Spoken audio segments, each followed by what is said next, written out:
the signs of Judgment Day, and that is the wars or the fighting or the Armageddon or the great battle that will take place.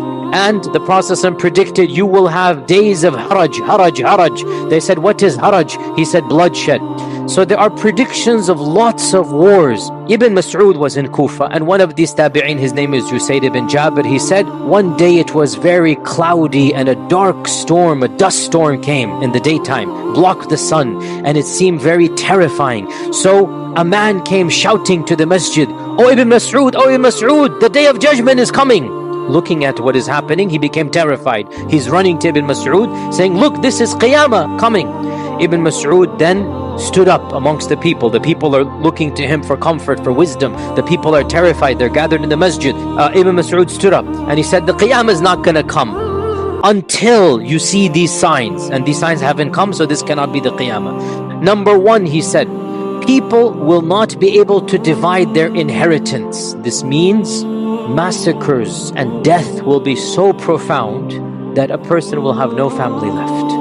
And people will not be happy over ghanima, war booty. Once again, means there's no family. Then he pointed towards Asham, Syria. He is in Iraq. He points towards the land that is known as Asham.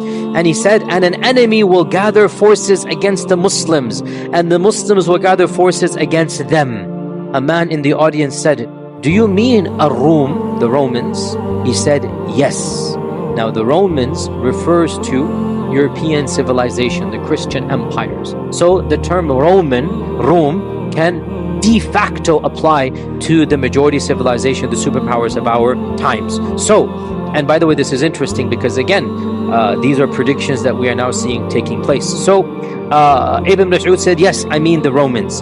And at that time there will be a severe fighting, a fierce fighting. The Muslims will send a battalion to fight to death, and they will not return. They will die. They will fight until night. Neither side will be victorious over the other. On the second day, the Muslims will send another battalion, and they will fight to death, and they will not return victorious. On the third day, the same thing will happen. And then on the fourth day, so for 3 days, Muslims are going in, and it is going to be massacre after massacre. Nobody will remain alive from the first batches that go. On the fourth day, Allah Azza wa Jal will grant victory to the Muslims, and the enemy will be defeated. So there will be 4 days of battle somewhere in Bilad al-Sham. Now the hadith goes on. This will be a battle the likes of which have never seen before. This is very terrifying.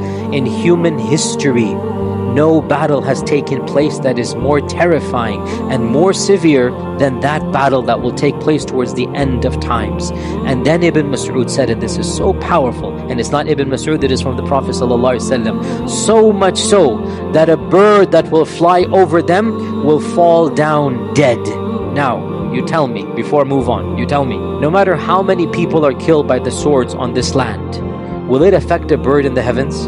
What will affect a bird in the heavens? Not swords. Get the point. Not swords. Something's going to happen that a bird in the heavens will be flying over. It will come down dead. And then the hadith goes on. Out of a family of 199 will perish and one will survive. The attrition rate in this war, 99%. Allah musta'an. What war in human history has had 99% death? None. I don't know of any. While they are doing this, and they are finishing the battle, collecting the ghanima, recovering, they will hear there's a bigger calamity than this war. What could be a bigger calamity? Somebody will shout out, the Dajjal has come where your families have been left behind. So in that state, tired, bruised, bleeding, but their families are being attacked, whoever is remaining in the land that they left behind, Bilad al-Sham, wherever there is, they will run, they will rush back to that land, and they will discover that it is a lie. It is not true.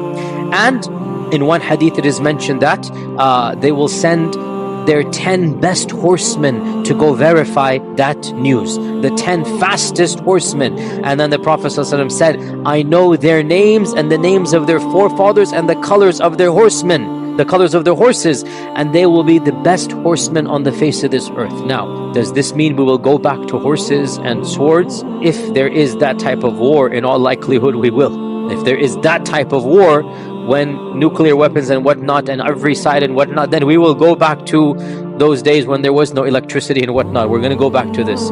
Or is it possible that when the Prophet is saying horse, he means a vehicle? This is also possible. It's not too much of a stretch, and Allah knows best. So, does this hadith mention the Mahdi? Yes or no? It does not. But other ahadith mention that the Mahdi will be the one that will be there when the news comes that the Dajjal is around. So it appears that this big war that is being referenced is a war that the Mahdi will participate in, even though he's not mentioned in this one, right? So it is a war between Ar-Rum and between the Muslims. The signs of Judgment Day.